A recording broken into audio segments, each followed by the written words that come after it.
Gunsmoke. Brought to you by L&M Filters. This is it. L&M is best. Stands out from all the rest. Around Dodge City and in the territory on West, there's just one way to handle the killers and the spoilers, and that's with a U.S. Marshal and the smell of Gunsmoke.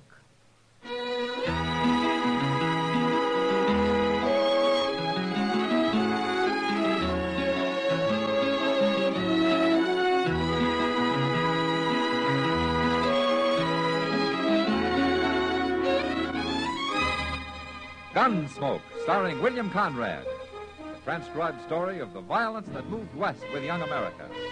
And the story of a man who moved with it. I'm that man. Matt Dillon, United States Marshal. The first man they look for and the last they want to meet.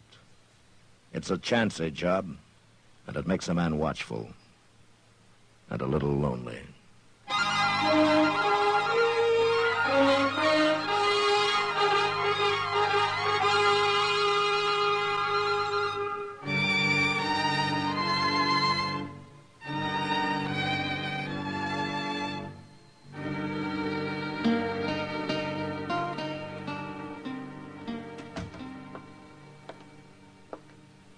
Matt. Oh, Matt. Where are you? Sit down, Doc. I'll be right in. Oh, well, thank you.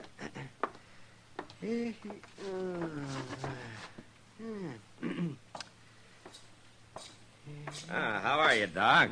Fine. What are you doing out there, Matt? Watering the prisoners? I haven't got any prisoners. Oh, well, then you're falling down on the job. Offhand, I can think of a dozen men around Dodge that ought to be in jail. Well, why don't you give me a list, Doc? I'm going to need somebody to bring to trial next week.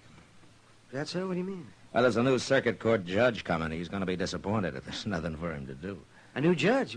Mm-hmm. What happened to Judge Brookings? Oh, he needed help, I guess. After all, he has to cover about the whole of western Kansas. Well, who is this new man? What's his name? I love the name of Judge Stokes. That's all I know about him.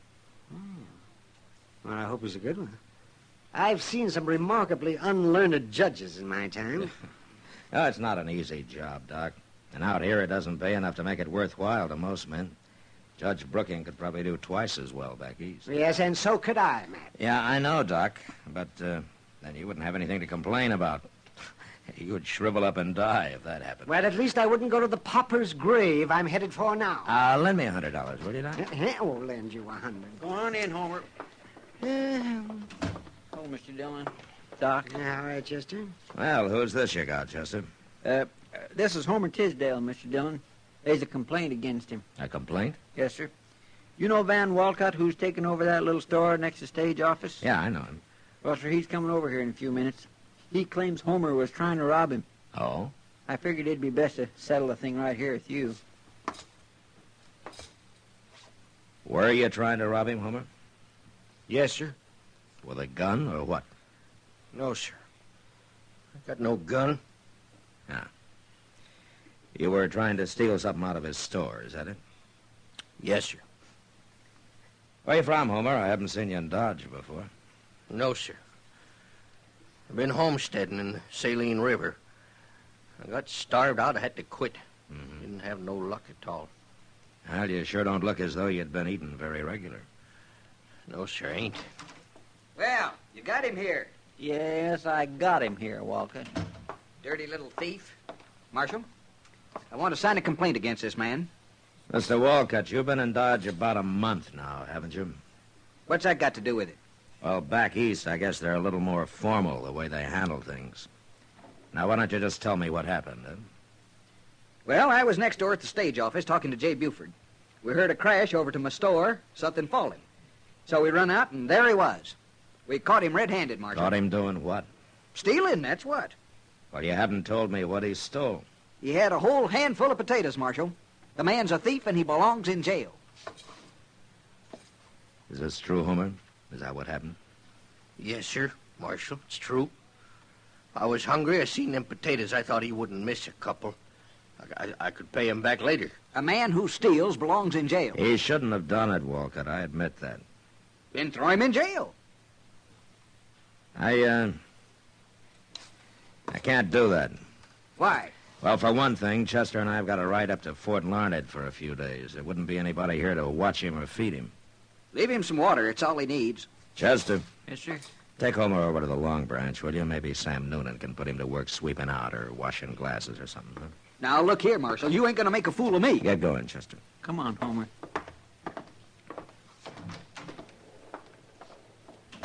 Now, look, Marshal, I'm telling Mr. you... Walcott, why don't you go back to your store, Maybe somebody's found a few pennies and wants to buy that handful of potatoes.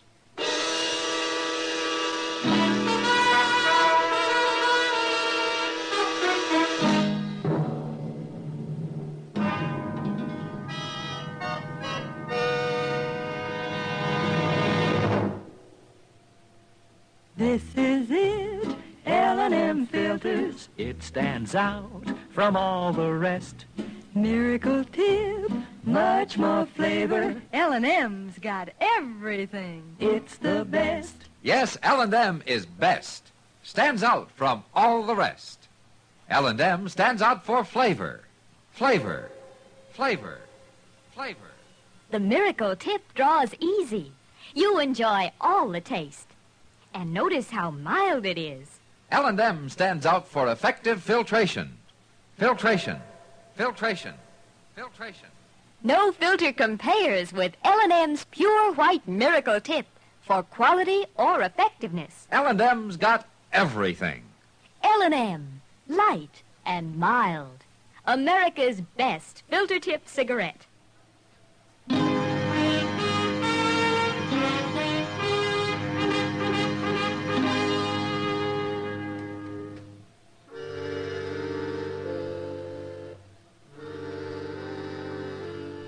Doc was right. There probably were a dozen men around Dodge that should have been in jail. But if the law was going to start locking up men like Homer Tisdale, I figured they wouldn't need me to handle the job. At least that's what I thought on the way to Fort Larned. It was 4 days later when we got back, and I found out different. We were riding up Front Street, past the stage office, when Jay Buford, the stage company manager, and Van Walcott spotted us and started yelling. I had Chester take my horse while I got down and went over to see what they wanted. You came back just in time, Marshal. If he'd done what I said, it wouldn't have happened. I was just telling Walcott if you didn't get back today, we'd have to do something ourselves. What's the trouble, Buford? Murder. Murder and robbery, Marshal. Right there in the stage office. Charlie Reynolds is dead and $10,000 is gone. Happened this morning. Hold up. It was about 8 o'clock, Marshal. And I just opened up my store and gone into the stage office to say good morning to Jay. He was standing there talking to Charlie Reynolds, and I no sooner got inside than the voice out back yelled at us to throw up our hands. We did, too. And then this gunman come forward, wearing a mask. Knew right where the money was, too. I had it in the treasure box waiting for the stage to go north, Marshal.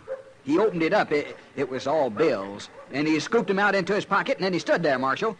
And he told us not to try to follow him. And then before he could even move, he pulled the trigger on poor old Charlie Reynolds and killed him. Just like that, no reason at all. You didn't follow him, he got away. Who's gonna follow a killer like that? We ain't crazy. Any idea who it was? You bet we do. Who? That mask didn't hide nothing. Well, who was it? Homer Tisdale. What? Plain as day, even if he hadn't spoke. Homer ain't so meek as he looks, Marshal. He's a killer, that's what he is. All that other's just pretending. You should have put him in jail first off. Any idea where he is? Must be halfway to Texas by now. But you better find him, Marshal. Yeah.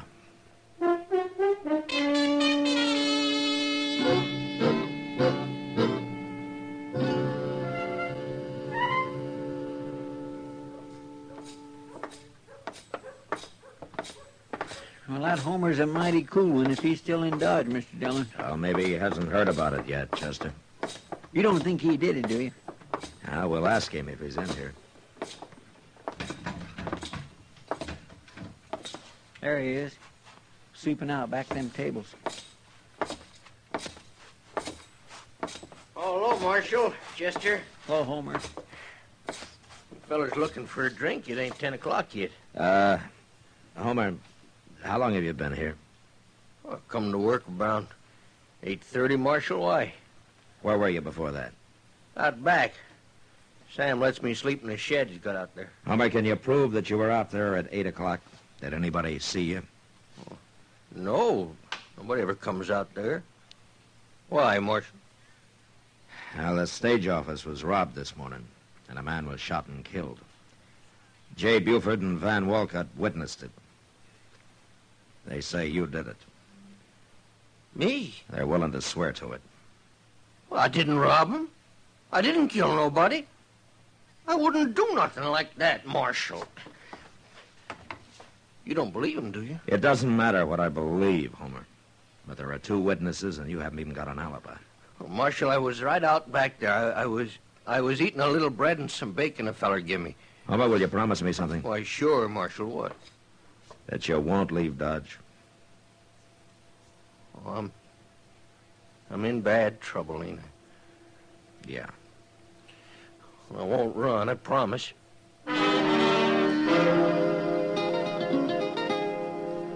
3 days later, Judge Stokes Circuit brought him to Dodge.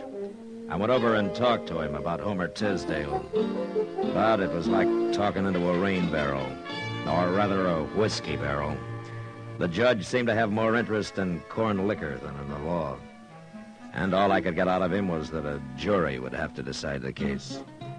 So the following Monday morning, court was opened in an old dance hall across the railroad tracks. A jury was sworn in, and Judge Stokes took over. First, he put Van Walcott on the stand, then Jay Buford. Chester and I sat with Homer and watched. Hey, Marshal, there's something I don't understand. What, Homer? Well, this judge, he's been talking to Walcott about me, and now he's going to talk to Buford. Yeah? Well, ain't he going to ask me nothing? Oh, sure, he'll put you on the stand, but you'll have your own lawyer to help you. Well, what? That man sitting right over there. He's the lawyer the judge appointed to defend you. Oh. Well, how can he help me? He ain't even talked to me. He won't know what to say. Well, he will talk to you, Homer. I guess there's no hurry about it. Mr. Dillon, I never seen that lawyer before. Did you? No, he's a stranger to me, too, Chester, but Judge Stokes seems to know him. Well, what I don't understand is why they ain't no persecutor.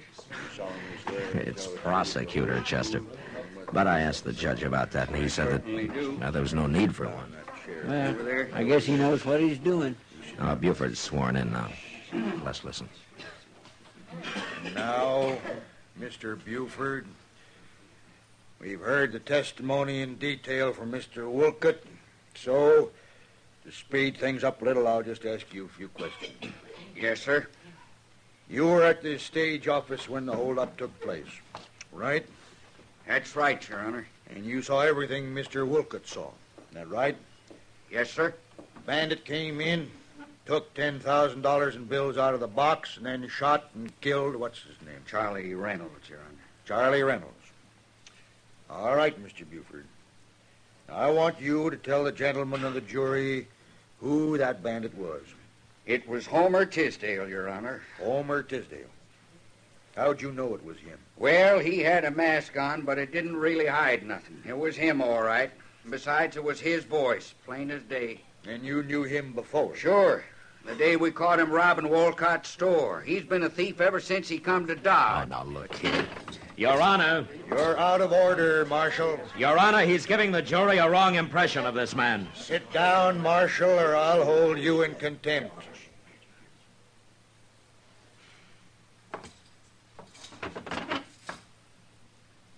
That's better. The jury is competent to judge the evidence, Marshal. All right, Mr. Buford, you may step down. Yes, sir. We'll now hear from the defense. Take over, Mr. Ship. Yeah, but, Marshal, he didn't ask me nothing. You said he would. Wait a minute, Homer. Let's see what your defense says about it. May it please the court and gentlemen of the jury, you've heard the evidence. I rest my case. Why, that ain't no defense, Mr. Dillon. What's he mean, Marshal? He's sitting down already. Mr. Dillon, he can't do that. Silence! Marshal, in the court. Silence! The jury will retire to consider the evidence, and it will return with its verdict in, say, a half hour. And it had better be the right verdict, or I'll hold you all in contempt. Now get to work. I don't understand this, Marshal. I thought a man had a right to say something for himself. Yeah, so did I, Homer. Well, now, that defense feller, he sure didn't help none. Where's Judge going now? Outside for a drink, I expect. You wait here with Chester. Well, you talk to him, will you, Marshal, and tell him I didn't do it. I'll be back.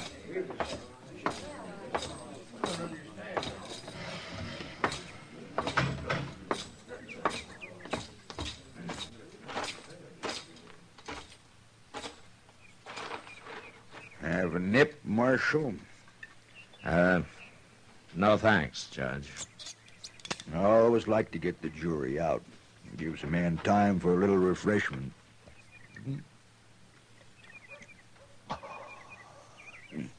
That's good corn you make here. Yeah. You know something, Marshal? I'm a drinking man, but I've never been drunk in my life. Never once. Well, that's fine, Judge. Marshal, I'm sorry I had to sit you down so hard in there, but a court's got to be run by one man, or it'll get out of hand. I know. I've seen it happen. I've seen some things happen in court, too, Judge. But I never saw an accused man not get a chance to defend himself before. You heard the evidence, Marshal. What defense could he make? It'd just be a waste of time. Oh, I see. I want to get this trial over with. I got to take the Santa Fe up to Abilene at midnight, and that doesn't give me much time to see Dodge, does it? No, I guess it doesn't. In fact, a half hour is too long for that jury. I'm going to call him back now. If you'll excuse me, Marshal. Sure. Oh, maybe you'll change your mind and have a drink with me after, hmm? Yeah, maybe.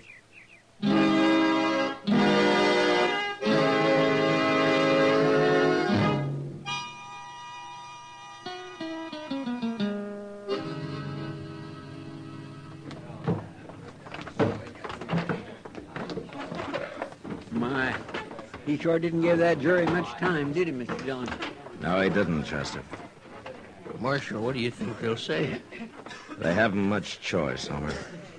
Well, gentlemen, have you reached a verdict? We have, Your Honor. Let's hear it. We find the defendant, Homer Tisdale, guilty. Homer Tisdale, stand up. I ain't guilty. I didn't do nothing. Stand up, Homer. Go on. Well, it ain't fair. Homer Tisdale, you've been found guilty. Where's the money? What'd you do with that $10,000? I ain't got it, Judge. I didn't take it. Honest. Silence! Since you won't tell us where you buried that money, I'm going to sentence you.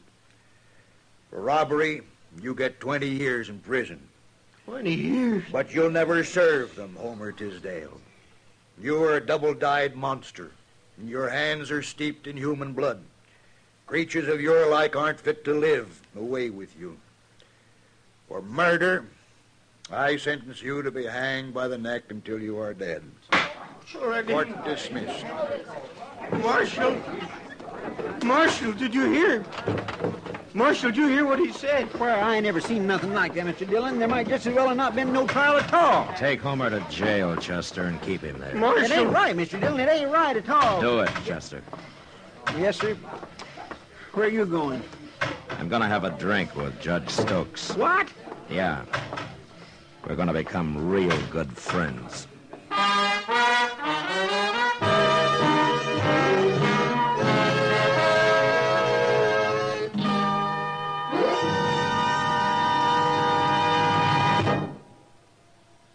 L&M is best. Stands out from all the rest.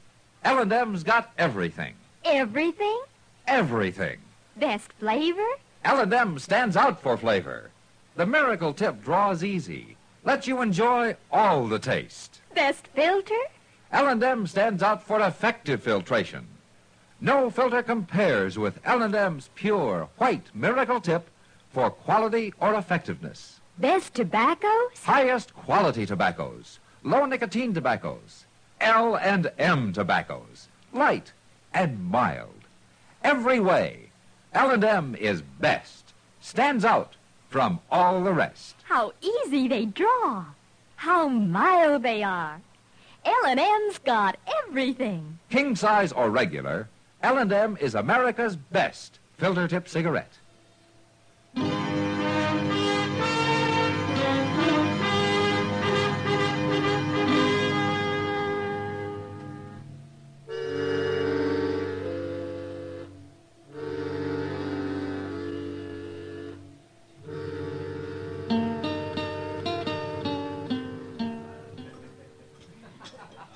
Have another drink, Judge? No more, Miss Kitty. I've got to be going. Go on, pour him one, Kitty. He's got an hour yet before his train leaves. Sure. You'll have another, Judge. But There. You can't sit around a whole hour without a drink. but I told you. Aren't you enjoying yourself, Judge? Oh, it isn't that, Miss Kitty, but I haven't been alone all day or all night. Well, it's been my pleasure, Judge. I don't often get a chance to be with a man like you. Yeah, I know. There must be things you have to do. I don't feel right taking up your time this way. No, don't worry about him, Judge. People don't get real serious about breaking the law around here till after midnight anyway. I'll put you on the train, Judge, and then I'll get to work. Huh? No, I don't want anybody to put me on the train. It's less than an hour now. Marshal, I insist I go alone. I'm going to leave now. Well, it doesn't take that long to get to the depot, Judge. Well, I want to walk. I want to walk around a little first, by myself. I like being alone sometimes. Everybody does. Oh, okay, Judge. I understand. You go on alone, if you want. I'm grateful to you, Marshal, for all you've done. Well, it was a pleasure meeting you, Miss Kitty. Goodbye, Judge. Look me up when you come back. And of course, goodbye. Goodbye, Marshal. Goodbye, Judge. Let me know when he goes out the door, Kitty. I will. I don't know what this is all about, Matt, but I hope I did what you wanted. No, you were a real help. It got pretty tiresome till we came in here. There he goes, Matt. You better hurry if you're going to follow him. Yeah, well, I'm going to pick up Chester first. I think I know where the judge is going. I'll see you later, Kitty. Sure, Matt.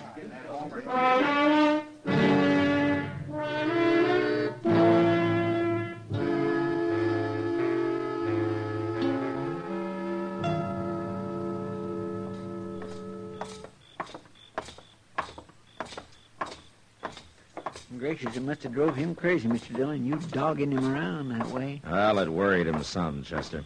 That's how I knew I must be right. Here we are. We'd better watch through the side window or they'll see us. Yeah.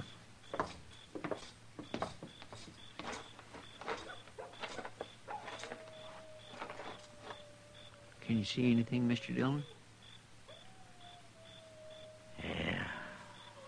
There and back there.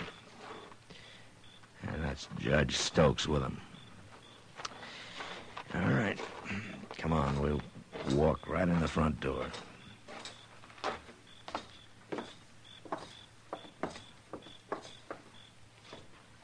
Now, look, Chester, you get to one side when we go in, huh?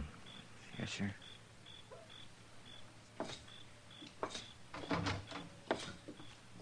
Who's that out front? Hi, Dad. Dillon. What's he doing here? Well, I thought you wanted to be alone, Judge. Shoot him. Shoot him, I tell you. He knows.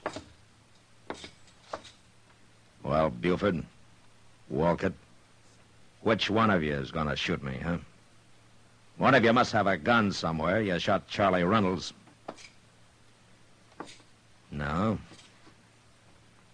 All right, then get your hands up while we search you. I got a gun, Marshal. Here. I'll give it to you. Get his gun, Chester. It's still in his pocket. Yes, sir. Well, how much money did they give you out of the 10,000, Judge? I don't know what you're talking about, Marshal. But I'll have you in court for this. I'll be in court with you in front of Judge Brooking. You overplayed your hand today, Judge Stokes, you and that bought defense lawyer. And I'll find him before the night's out. You wouldn't dare arrest a judge. Who ever heard of such a thing? Well, now, I guess maybe a judge is a pretty important man, isn't he? He certainly is. Yeah. Well? I'll tell you. Since you are the most important man here, I'm going to give you a cell by yourself. You can have Homer Tisdale's. He won't be needing it anymore. Now, get moving.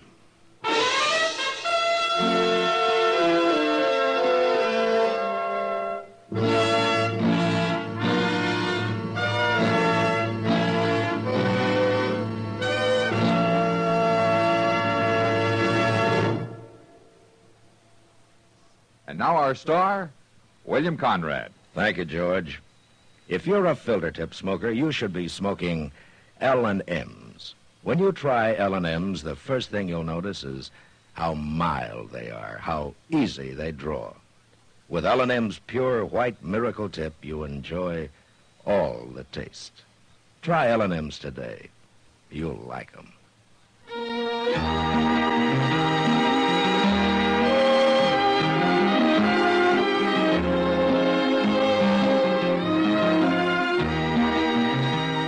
Gunsmoke, produced and directed by Norman Macdonnell, stars William Conrad as Matt Dillon, U.S. Marshal. Our story was specially written for Gunsmoke by John Meston, with music composed and conducted by Rex Corey. Sound patterns by Tom Hadley and Ray Kemper. Featured in the cast were Lawrence Dobkin, Vic Perrin, John Dehner, and Harry Bartell. Harley Bear is Chester, Howard McNear is Doc, and Georgia Ellis is Kitty.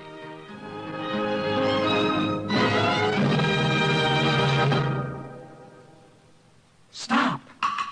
Start smoking with a smile, with Chesterfield, smiling all the while, with Chesterfield. Put a smile in your smoking, just give 'em a try. Light up a Chesterfield, they satisfy. Put a smile in your smoking. Buy Chesterfield. So smooth, so satisfying. Chesterfield. You'll also enjoy Chesterfield's great radio shows. Perry Como sings all the top tunes on CBS Radio every Monday, Wednesday, and Friday. Jack Webb stars in Dragnet on Tuesday nights. Check your local listings. Remember, listen again next week for another transcribed story of the Western frontier when Marshal Matt Dillon, Chester Proudfoot, Doc, and Kitty, together with all the other hard-living citizens of Dodge, will be with you once more. It's America growing west in the 1870s. It's drama. It's Gunsmoke. Brought to you by L&M Filters.